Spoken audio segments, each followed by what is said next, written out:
Hello guys, welcome to another video of stock market. Friends, new Jaisa technology limited guys, इस IPO का day 2 का subscription open होने जा रहा है। हम लोग जानेंगे इसका लाइव सब्सक्रिप्शन स्टेटस, जीएमपी कितना चल रहा है, लिस्टिंग कितना मिलेगा, अप्लाई करना चाहिए या फिर नहीं, इन सभी पॉइंट्स को डिस्कस करेंगे। चलिए फ्रेंड्स, वीडियो स्टार्ट करते हैं। तो गाइस, ये जो आईपीओ है ना, 25 सितंबर को ओपन होता है, 27 सितंबर कल के दिन क्लोजिंग का डेट रखा गया। 39.93 करोड़ का book build issue IPO fresh issue किया जा रहा है और अलॉटमेंट का डेट रखा गया 4 अक्टूबर का। लिस्टिंग डेट रखा गया 9 अक्टूबर का। प्राइस बैंड है 44 to 47 रुपीज पर शेयर का और 3000 शेयर्स के लॉट साइज है 1,41,000 रुपीज़ का अमाउंट पे करना है। एंडोरियंट फाइनेंशियल सर्विसेज लिमिटेड इसके लीड मैनेजर है।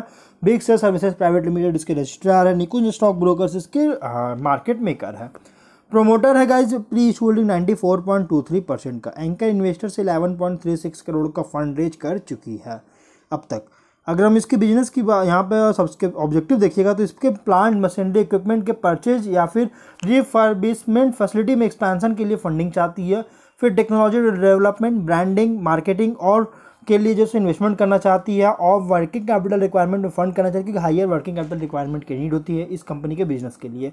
बैंक फैसिलिटीज में रिपेमेंट करना चाह रही है और जनरल कॉर्पोरेट पर्पस के लिए आईपीओ लाया गया है।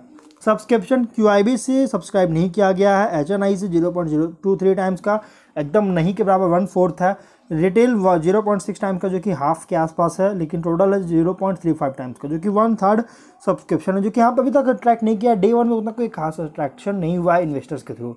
तो आखिर ऐसा क्यों ना, देखिए इसका सबसे बड़ा रीज़न है जीएमपी, क्योंकि अपडेट नहीं किया गया। दूसरा रीज़न है इसके बिजनेस, जो कि 2020 में इनकॉर्पोरेट किया, ज़्यादा पुराना नहीं है, लगभग 3 साल पुराने पहले इनकॉर्पोरेशन हुआ था इस कंपनी का।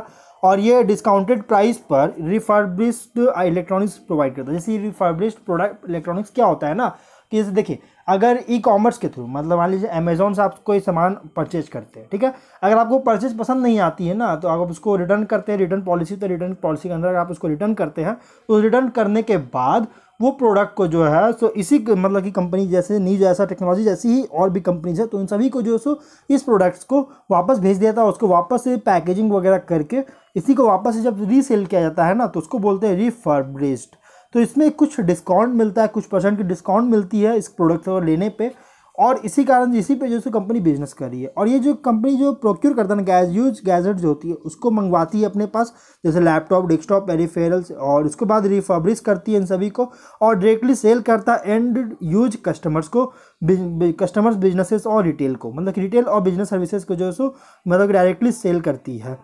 कंपनी यहाँ पे डायरेक्ट सेल्स करता है आईटी प्रोडक्ट्स का, जैसे laptop, Chrome books, desktop, Chrome boxes, monitors, accessory जैसे कीबोर्ड, माउस, वाईफाई, स्पीकर्स, जो कि किसका की रेवेन्यू मॉडल है।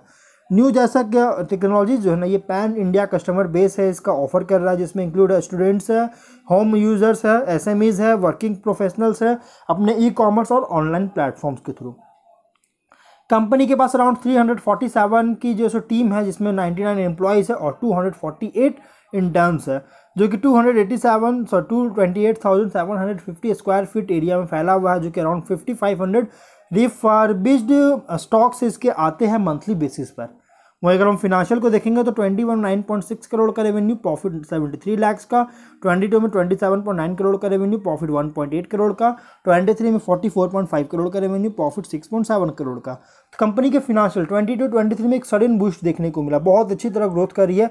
ये ओल्ड आईटी हार्डवेयर को रिफर्बिशिंग करके इसका बिजनेस करती है, सेल करता है, और इससे रिलेटेड डिवाइसेस का, जिसके कारण एज डिमांड जो भी बढ़ रहा है ना पैंडेमिक के बाद, जिस तरह से डिमांड बढ़ रहा है ऐसे प्रोडक्ट्स का जो अफोर्ड नहीं कर पाते हैं मिडिल क्लास लोग या फिर कोई भी जो अफोर्ड नहीं कर पाता है ऐसे प्रोडक्ट्स का, तो उसे रिफर्बिश करने के कारण रिफर्बिश में जो है सो डिस्काउंट प्राइस पे जो है सो प्रोडक्ट मिल रही है, तो उस प्रोडक्ट को बहुत सारे लोग जो है सो परचेज करती है। और गवर्नमेंट ऑफ इंडिया की जो अभी अगर देखा जाए तो डेस्कटॉप लैपटॉप्स के इंपोर्ट पर थोड़ा सा बैन वगैरह लगाती हुई नजर आई है, स्ट्रिक्ट हो गई, जिसके कारण इस कंपनी के जो है सो एक अच्छा अट्रैक्ट कर सकती है, कस्टमर्स को अट्रैक्शन वगैरह कर सकती है, क्योंकि डिस्काउंट प्राइस पे मिल रही है। तो ओवरऑल अगर देखा जाए तो कंपनी का 23 का रिजल्ट भी ये इंडिकेट कर रहा है कि आगे भी कंपनी का प्रॉस्पेक्ट्स हो सकता है, इसलिए आप इसको मीडियम टू लॉन्ग टर्म के लिए इन्वेस्टमेंट कर सकते हैं। लेकिन लिस्टिंग इसका पॉसिबल नहीं है मिलना, उतना कोई खास लिस्टिंग नहीं मिलने के चांसेस है। तो अब हम लोग जो है वीडियो को यहीं पर एंड करते हैं।